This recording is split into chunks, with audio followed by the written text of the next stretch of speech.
think of the Lord's Supper, what does that stir up in us? What do we think about?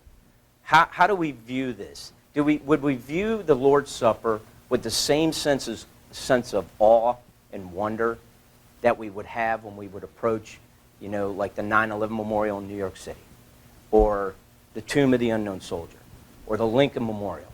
Do we approach his table in the same way, with that same sense of feeling of awe and wonder? What does God think of when he thinks of communion? Does he picture the singing and the prayer, a community of believers, the bread and the wine, or does he picture his son broken and beaten on a cross? You see, God has intervened 2 times in human history in 2 major events. Events that both have been memorialized. One being the Passover feast, and the other being the Lord's, or the Last Supper.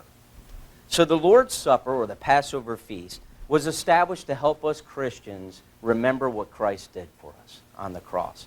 He established this sacred act to bring us closer to him. This really isn't our supper. This is God's. And we should approach it that brings glory to him. So I want to look at 3 things, or 3 aspects of the Lord's Supper today. The first being, I like history, and I think it's important to tie history into what we have today. So the first one is, the first thing we're going to look at is the first Passover, and how it relates to the Last Supper. And then the next one we're going to look at the power this act has.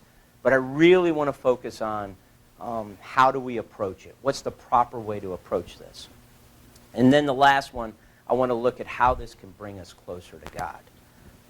So if we look at Exodus 12, if you have your Bible,